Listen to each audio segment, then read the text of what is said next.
प्रिय विद्यार्थियों, ये द्वितीय वर्ष के विद्यार्थियों के लिए हमने पूर्व में आपको संविधान की रचना, संविधान के स्रोत, संविधान की प्रस्तावना, इन सब के बारे में विस्तार से प्रकाश डाला था और लिखित स्क्रिप्ट जो होती है, जो स्मरणीय बिंदु होते हैं, उनको भी हमने आपके बीच साझा किया था।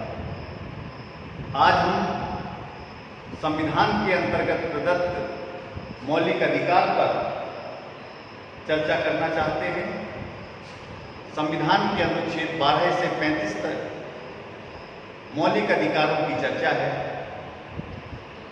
और आमतौर पर यह माना जाता है कि मौलिक अधिकार, जिसमें स्वतंत्रता, समानता और बंधुत्व के जो अधिकार हैं, भाईचारे की जो बात है, वो सामान्य तौर पर माना जाता है कि यह फ्रांस की राज्य क्रांति, जो कि 1789 में घटित हुई थी, उससे यह कंसेप्ट निकला है, उससे अवधारणा निकली है। लेकिन मैं ऐसा बिल्कुल भी नहीं मानता।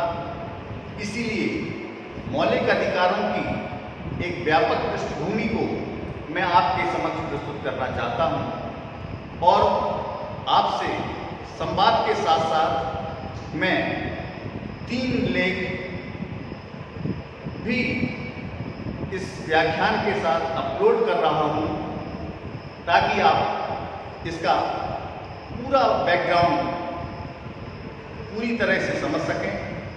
जिसमें एक संपादित पुस्तक है, भारतीय जनमानस और जनतंत्र। एक पुस्तक वो होती है जिसको सोलो बुक कहते हैं, राइटर एक ही होता है, कोई एक लेखक होता है, और एक संपादित पुस्तक होती है। संपादित पुस्तक को विभिन्न अध्यायों को कई लोग, कई जो रचनाकार होते हैं, वो मिलकर उन अध्यायों का निर्माण करते हैं, सृजन करते हैं और उस अध्ययन को आपके सामने प्रस्तुत करते हैं। तो ये भारतीय जनमानस एवं जनतंत्र जो पुस्तक है, मैं इसमें जो प्रकाशित मेरा आलेख है, उसको आपके बीच शेयर करूंगा, साझा करूंगा। साथ में हिंदुस्तान के बहुत बड़े संविधानविद हैं डॉक्टर सुभाष कश्यप जी, उनका भी एक लेख इसी पुस्तक में है। उस आलेख को भी मैं आपके सामने प्रस्तुत करूंगा। दूसरी संपादित पुस्तक है व्यवस्था परिवर्तन। इसमें मेरा एक आलेख है।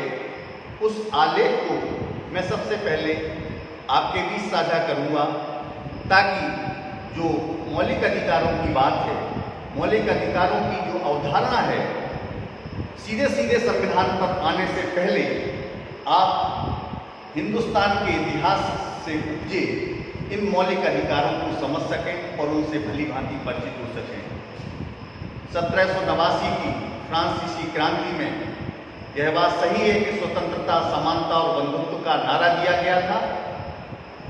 हॉब्स, लॉक और रूसो 3 महान विचारक हुए हैं, संविदावादी विचारक कहे जाते हैं, और माना यह जाता है कि स्वतंत्रता, समानता और बंधुत्व की अवधारणा फ्रांस की राज्य क्रांति से हुई है। कुछ लोग यह भी मानते हैं कि 1776 में जो अमेरिका को आज़ादी मिली और उसके बाद उन्होंने अपने संविधान की रचना की, मौलिक अधिकारों का सृजन अमेरिका से हुआ।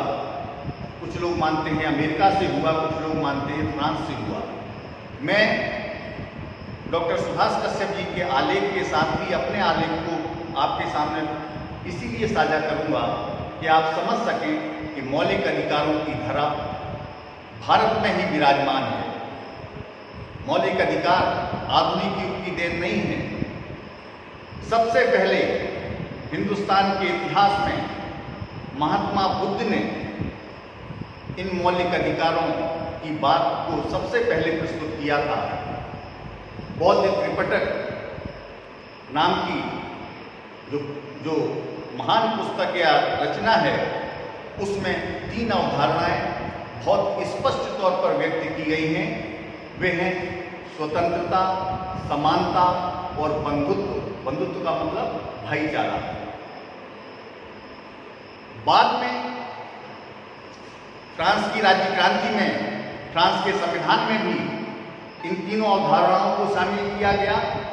अमेरिका की आज़ादी के बाद फिलाडेल्फिया सम्मेलन से लेकर उनके संविधान की रचना तक इन मौलिक अधिकारों की बात को कहा गया, लेकिन मूल रूप से मौलिक अधिकार मेरा और कुछ लोगों का, विचारकों का यह बिल्कुल स्पष्ट मानना है कि ये सारे अधिकार भारतीय परिवेश, भारतीय धर्म और दर्शन इनके द्वारा उत्पन्न हुए हैं और बाद में अन्य विचारकों ने अपने अपने देश की परिस्थितियों के हिसाब से इसे आत्मसात किया या स्वीकार कर लिया। मौलिक अधिकार सबसे पहले भारतीय संविधान के अनुच्छेद 14 की मैं व्याख्या करूंगा। आप चाहें तो टेक्स्ट बुक पढ़ें, अध्ययन करें, नहीं तो संविधान की जो अच्छी पुस्तकें मानी जाती हैं उसमें D.D. बसु और सुभाष कश्यप का नाम आता है, जिन्होंने भारत के संविधान की विस्तृत विवेचना की। एक बात और स्पष्ट करना चाहूँगा कि इन दोनों ही पुस्तकों को मैंने खुद भी पढ़ा है, अध्ययन किया है। इसकी हिंदी थोड़ी बड़ी क्लिष्ट है, हो सकता है कि आपको समझने में थोड़ी सी परेशानी हो। तो एक तीसरा विकल्प मैं आपके सामने रख रहा हूँ। सेंट्रल लॉ एजेंसी इलाहाबाद द्वारा प्रकाशित भारत का संविधान नामक एक पुस्तक है, जिसके लेखक हैं जयनारायण पांडे। तो जयनारायण पांडे जी की जो भाषा शैली है वो थोड़ी सरल है, स्पष्ट है, क्लिष्टता नहीं है, तो आप उस पुस्तक का भी अध्ययन कर सकते हैं।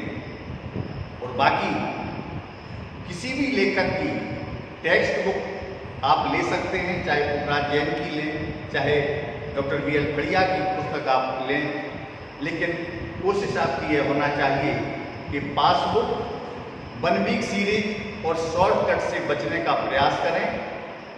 मैं आगे संविधान के प्रावधानों के तहत अनुच्छेद 14 से लेकर संवैधानिक उपचारों के जो उपचारों के अधिकार हैं अनुच्छेद 32 तक, उनकी विस्तृत विवेचना, व्याख्या और संवाद आपके बीच करूंगा। अभी आप इन 3 आलेखों को जो मैं प्रस्तुत कर रहा हूं, आपके साथ साझा कर रहा हूं, इनका आप अध्ययन कर लें। इस पर आपका कोई भी कमेंट हो, कोई टिप्पणी हो, कोई क्वेरी हो या कोई भी जिज्ञासा हो, उसका समाधान आप सोशल मीडिया के किसी भी माध्यम से मुझसे कर सकते हैं। धन्यवाद।